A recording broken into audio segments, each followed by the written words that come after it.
Bonjour et bienvenue sur commentphotographie.com. Alors bienvenue dans cette vidéo. Alors c'est la dernière, on fait un peu le tour de l'appartement que j'ai loué à Las Vegas pour ce WPPI 2015. Donc c'est le salon de la photo de mariage et du portrait, nouveau-né et maternité. Donc dans la série des vidéos, c'est la dernière, sur les produits dans lesquels j'ai fait l'emplette lors du salon. Donc là aujourd'hui je voudrais vous parler du réflecteur Omega.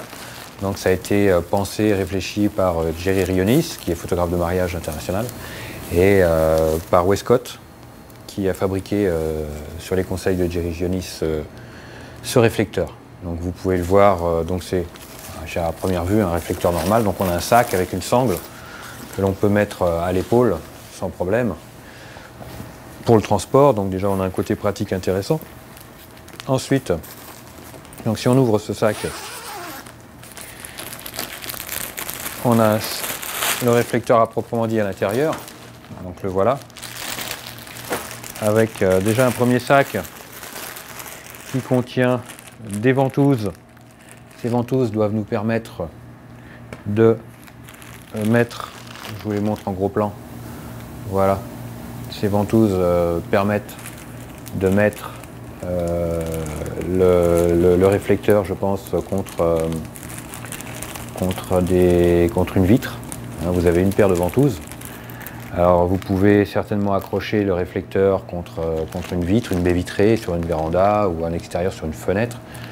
Sur les vitres d'une voiture, par exemple si vous êtes en extérieur et que vous n'avez pas de possibilité, pas de pied ou de personne pour tenir le réflecteur, vous pouvez vous mettre sur les vitres d'une voiture, vous mettre à l'intérieur de la voiture pour shooter avec ça. Donc, alors maintenant on va voir le réflecteur à proprement dit, proprement parler.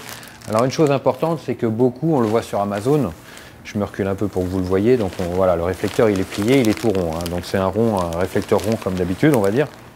Par contre ce qu'il est important de faire, c'est de faire attention de regarder comment il est plié pour que vous ne vous fassiez pas surprendre, c'est qu'une fois déplié, vous ne soyez pas capable de le replier. Parce que je vois sur Amazon beaucoup de messages de gens qui achètent des produits équivalents, des réflecteurs ou des tentes de camouflage, des tentes pour faire des packshots de produits, et qui n'arrivent pas à les replier après derrière.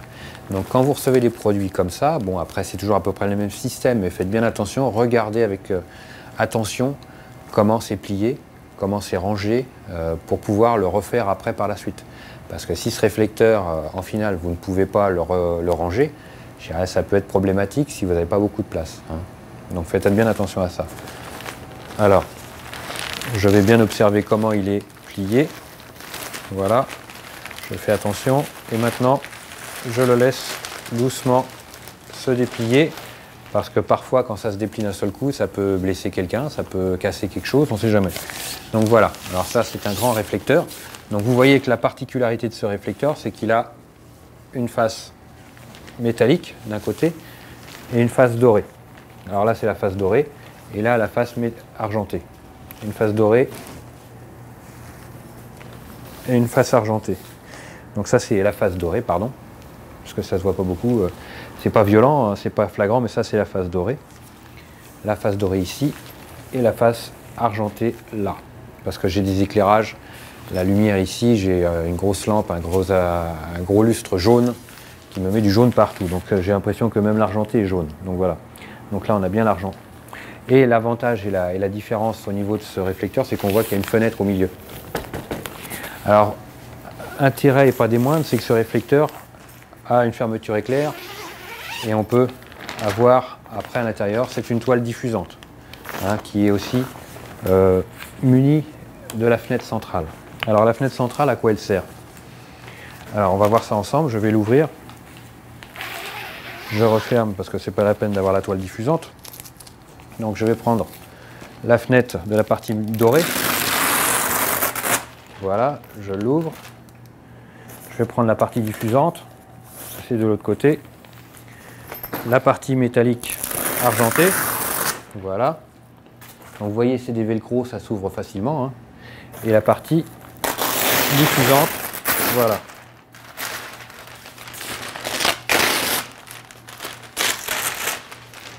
Et voilà. Tout le système est ouvert et vous voyez qu'on a notre fenêtre. Alors à quoi elle sert la fenêtre? C'est pas très compliqué.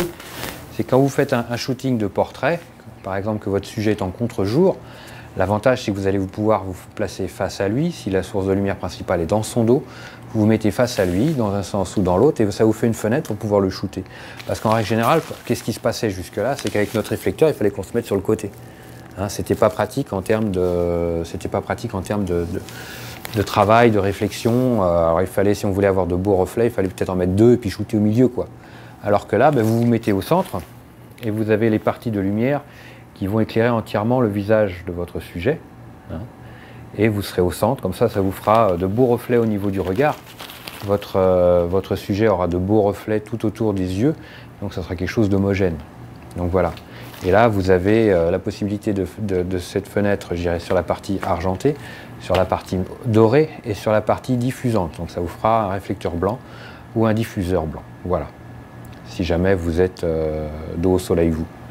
Donc voilà un peu pour ce réflecteur. C'est quand même quelque chose d'assez pratique, qui donne des résultats assez sympathiques. Moi, je me suis laissé séduire. Hein. Ça casse pas 3 pattes à un canard. Hein. Pour les moins fortunés d'entre vous, pour éventuellement essayer d'en bricoler un. Mais il vous suffit d'avoir une bonne machine à coudre, du velcro, et puis un peu de courage pour mettre un coup de canif dans le réflecteur. Mais je pense que ça pourrait se faire. Moi, c'est un réflecteur que j'ai acheté sur le salon, moins de 100 $. Donc, je sais pas, je vais voir si je sais pas si Westcott est importé en France. Je ferai des petites recherches dans ce sens et si j'ai des infos, je vous le mettrai dans l'article qui accompagne cette vidéo. Voilà, écoutez, ainsi s'achève mon petit périple sur le salon de Las Vegas. Et on rentre demain. Donc on va retrouver notre petite activité. Je vous remercie, un petit like, ça me fera plaisir. Et puis je vous dis à très vite sur commentphotographier.com. Ciao!